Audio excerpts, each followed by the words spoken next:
আজকে আমরা সূরাতুল মুমিনুন থেকে পড়ছি। সূরাতুল মুমিনুনের প্রথম কয়েকটা আয়াত পড়ছি আমরা আজকে। সূরাতুল মুমিনুন। আউযু বিল্লাহি মিনাশ শাইতানির রাজীম। বিসমিল্লাহির রহমানির রহিম। قد أفلح المؤمنون الذين هم في صلاتهم خاشعون والذين هم عن اللغو معرضون والذين هم للزكاة فاعلون والذين هم لفروجهم حافظون إلا على أزواجهم أو ما ملكت أيمانهم فإنهم غير ملومين فمن ابتغى وراء ذلك فأولئك هم العادون। আল্লাহ তাআলা বলছেন কদ আফলাহাল মুমিনুন, মুমিনরা সফল, অর্থাৎ যারা ঈমান এনেছে তারা সফল। আল্লাযীনা হুম ফি সলাতিহিম খাশিউন, যারা তাদের সলাতে বিনয়ী হয়, অর্থাৎ খুশু সহ সলাত আদায় করে। ওয়াল্লাযীনা হুম আনিল লাগবি মুরিদুন, যারা অনর্থক বিষয় থেকে, অনর্থক কথা বা কাজ থেকে যারা বিমুখ থাকে।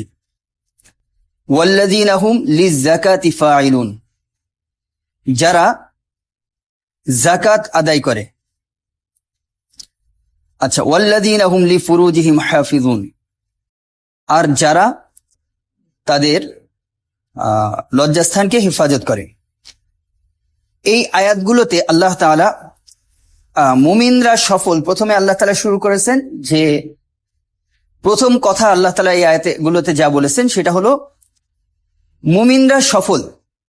মুমিনরা সফল বলতে মানে সফলতার মাপকাঠি কি?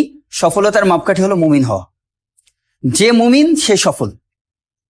সোজা কথা, একদম সোজা হিসাব। দুনিয়ার জীবন তো একটা জীবন, তো আমরা প্রত্যেকেই যে জন্মগ্রহণ করেছে প্রত্যেকেই একটা জীবন পাচ্ছি, সেটা কারো দীর্ঘ কারো অল্প সময়ের, যেভাবেই হোক না কেন, সফলকে যে মুমিন সে।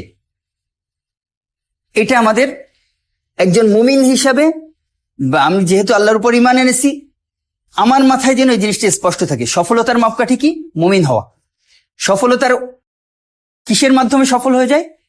ঈমানের মাধ্যমে। ব্যাস, একজন মুমিন যে আসলে একজন ভালো মুমিন, হ্যাঁ, যদি সে অন্তরে মুমিন হয়, অন্তরে তার ঈমান থাকে, তার কাজে কর্মে সেই ঈমানের প্রকাশ থাকবে, যেগুলো আল্লাহ তাআলা কোরআনে বিভিন্ন জায়গায় মুমিনদের সিফাত হিসাবে উল্লেখ করেছেন। তো একজন মুমিন সে সফল। যে আসলে একজন ভালো মুমিন, সে দুনিয়াতে বিভিন্ন অবস্থায় কিন্তু থাকতে পারে। যে অবস্থায় সে থাকুক না কেন সে সফল। যে অঞ্চলে সে থাকুক সে সফল। যেই যুগে সে জন্মগ্রহণ করুক সে সফল।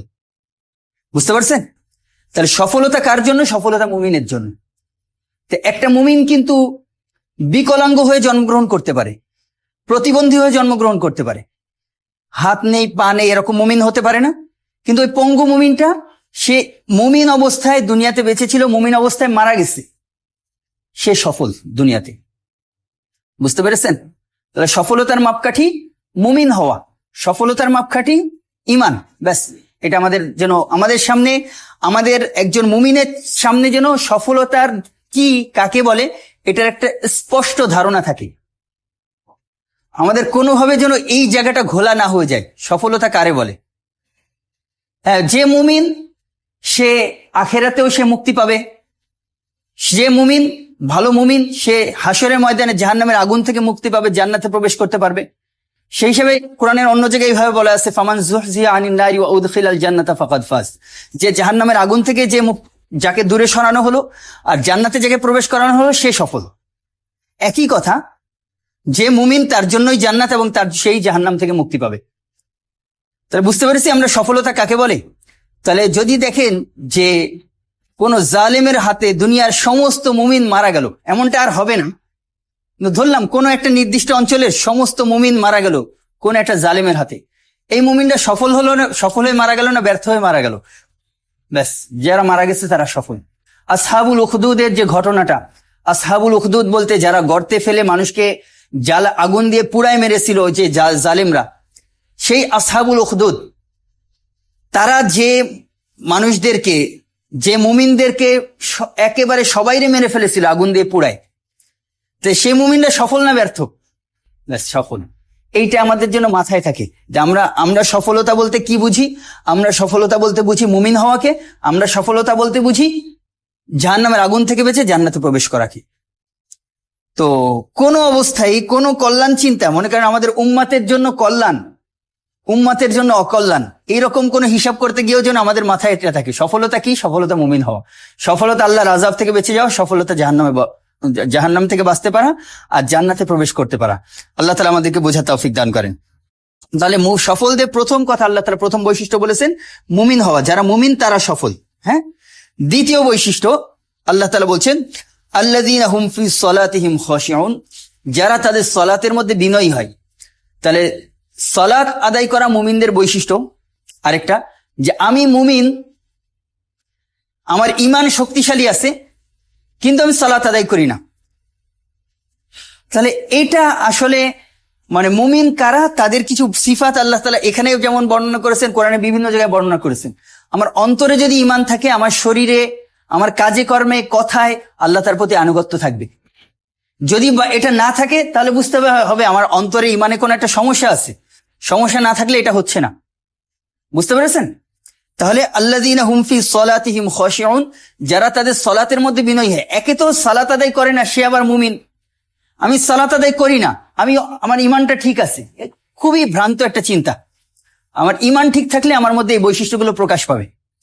দ্বিতীয় কথা, মুমিনদের সাথে অনেক সময় মুনাফিকরাও সালাত আদায় করতে পারে, যে আশপাশের পরিবেশের কারণে অনেকে সালাত আদায় করতে পারে, কিন্তু মুমিনদের সালাতে আলাদা যে বৈশিষ্ট্যটা থাকবে, সে সালাতের মধ্যে বিনয়ী হবে। খুশু কাকে বলে? আমি অন্তর থেকে আল্লাহ তাআলার সামনে বিনয়ী, সালাত আদায় করতেছি বিনয়ের সাথে, এবং সেই বিনয়টা আমার শরীরে, আমার দাঁড়ানো, সিজদায়, রুকুতে, সেখানেও প্রকাশ পাচ্ছে। এটা হলো খুশু। আমি যখন আল্লাহু আকবার বলছি, বা এখান থেকে যখন সালাত শুরু করছি একদম শেষ পর্যন্ত যখন সালাম ফিরাচ্ছি, সালাতের প্রত্যেকটা জিনিস কিন্তু তাসবিহ। প্রত্যেকটা অংশে আমি বুঝে পড়তে পারলে তো সবচেয়ে ভালো, বুঝে পড়তে পারলে সালাতের জিকিরগুলো সবচেয়ে পূর্ণাঙ্গ। তো এই জায়গাগুলোতে আমি প্রত্যেকটা রুকুত তাসবিহ, সেজদার তাসবিহ, দাঁড়ায় যখন কিরাত পড়ছি বা অন্য যে কোনো দোয়া পড়ছি, এরকম প্রত্যেকটা জায়গায় আমি বিনয়ের সাথে আল্লাহু আকবার বলতে পারছি। অন্তর থেকে বিনয় নিয়ে, অন্তর থেকে আল্লাহর ভয় নিয়ে, আল্লাহর সামনে অন্তর থেকে বিনীত হয়ে, মিনতির সাথে আমি আল্লাহরে ডাকছি, একটা মিনতির সাথে ডাকছি। এইভাবে সালাত আদায় করা, এটা মুমিনদের সালাতের বৈশিষ্ট্য। এটা কিন্তু অনুশীলনের বিষয়। সালাত যদি সুন্দর হয়ে যায়, আপনার সালাত যদি আপনার জন্য, আপনার কাছে গুরুত্বপূর্ণ কাজ হয়, দুনিয়ার অন্যান্য ইবাদতগুলো আপনার কাছে সহজ হয়ে যাবে। অন্য ইবাদতগুলো আপনি ভালোভাবে হেফাজত করতে পারবেন। কিন্তু সালাতের ব্যাপারে যদি আপনি উদাসীন থাকেন, আপনার সালাত যদি ত্রুটিপূর্ণ হয়, খুব তাড়াহুড়ো করে শেষ করছেন হোক, অথবা মাঝে মধ্যে জামাত মিস হয়ে যাওয়া বারবার, এটাও খারাপ। এটাও আশঙ্কার বিষয় যে আমার বারবার জামাত মিস হয়ে যাচ্ছে। তো এইরকম সালাতের যে বিভিন্ন ত্রুটি চলে আসা, এটা আশঙ্কার বিষয়। ওমর রাদিয়াল্লাহু আনহুর একটা চিঠি ছিল, সেখানে উনি বলেছিলেন যে তোমাদের সালাতের ব্যাপারটা আমার কাছে সবচেয়ে গুরুত্বপূর্ণ। যে সালাতকে সংরক্ষণ করতে পারবে সঠিকভাবে, সে অন্যান্য বিষয়গুলোর ব্যাপারেও যত্নবান হতে পারবে। আর যে সালাতকে নষ্ট করবে, সে অন্য বিষয়গুলোকে আরো বেশি নষ্ট করবে। তাহলে আমরা সালাত, খুশু সহ সালাতের অনুশীলন করব। আল্লাহ তাআলা আমাদেরকে তৌফিক দান করবেন। ওয়াল্লাযীনা হুম আনিল লাগবি মুরিদুন, মুমিনদের তৃতীয় বৈশিষ্ট্য হলো তারা অনর্থক কথা কাজ থেকে বিমুখ থাকে। যেই কাজটাতে আমার কোনো ফায়দা নেই, যেই কাজে, যেই কথায়, এমন কোনো কাজে, কথায় আমি একজন মুমিন ব্যস্ত হতে পারে না, তার সময় নষ্ট করতে পারে না, যেটার দ্বারা সে কোনো না কোনো ভাবে লাভবান হচ্ছে না। দুনিয়াবি প্রয়োজনেও সেই কাজটা না, সেই কাজটা দুনিয়াবি কোনো প্রয়োজনীয় কাজও না, দুনিয়াতে আপনার কোনো কিছু সেখান থেকে অর্জন হচ্ছে না, আখিরাতেরও কোনো কিছু অর্জন হচ্ছে না, কোনো ভালো ফলাফল সেখান থেকে আসতেছে না। এটা অনর্থক কাজ। এই কাজগুলো আপনি ছেড়ে দেন, এই কাজগুলো আপনি কমায় দেন। আল্লাহর ইবাদতের জন্য আপনার ভালো কিছু সময় বের হয়ে যাবে। দুনিয়ার প্রয়োজনীয় কাজের জন্য আপনি মানে একজন ভালো প্রোডাক্টিভ মানুষ আপনি হয়ে যেতে পারবেন। বুঝতে পেরেছেন? অনর্থক কথা কাজে সময় নষ্ট করা, যেমন হ্যাঁ, অনর্থক কথা বলতে আপনি তো একজন মুমিন ভাইয়ের সাথে দেখা হলে তার খোঁজ খবর নেওয়া, তার সাথে কিছু কথা বলা, এগুলো অনর্থক কাজ না। হাসি মুখে তার সাথে দুইটা কথা বলা, পরিবারের সময় দেওয়া, এটা অনর্থক কাজ না। আপনি বিশ্রাম নিচ্ছেন, এটা অনর্থক কাজ না।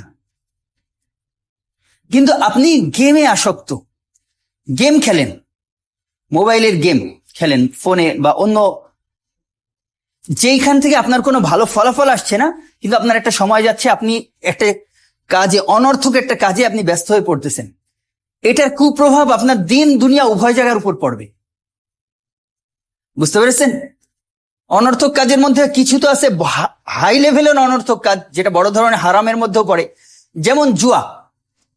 হ্যাঁ, জুয়া আল্লাহ তাআলা, মানে একজন মানুষ যখন জুয়া খেলা আল্লাহ তাআলা হারাম করেছেন, এটা বড় ধরনের জঘন্য হারামগুলোর মধ্যে একটা।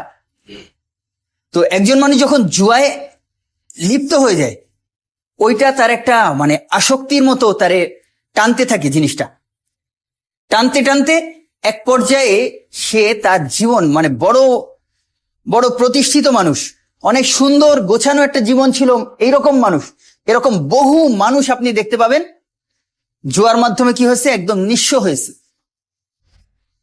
মানুষ। কিন্তু অনেক দেশে জুয়া বৈধ রাষ্ট্রীয়ভাবে। আল্লাহর দ্বীন আমাদের জন্য জুয়াকে হারাম করেছেন।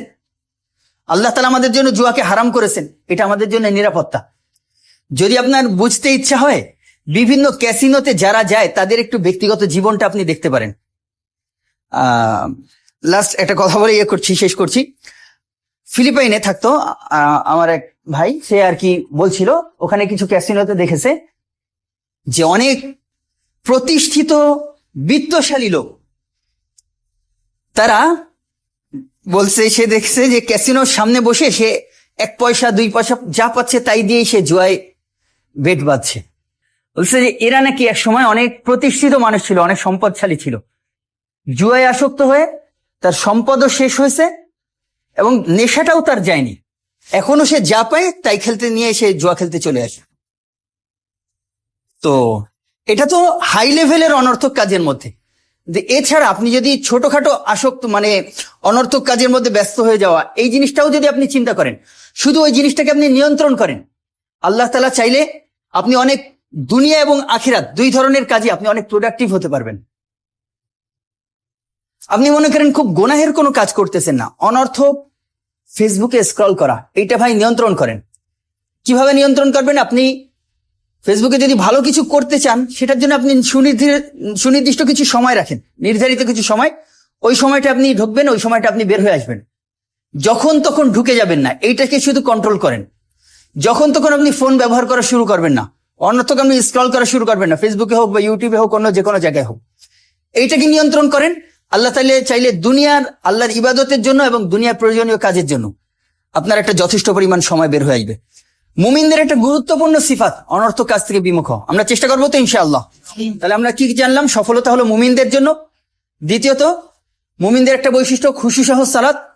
তৃতীয় বৈশিষ্ট্য মুমিনদের অনর্থক কথা কাজ, এটা আমরা বাদ দেবো ইনশাআল্লাহ। আল্লাহ তাআলা আমাদেরকে তৌফিক দান করেন। সাল্লাল্লাহু তাআলা আলাইহি ওয়া সাল্লাম।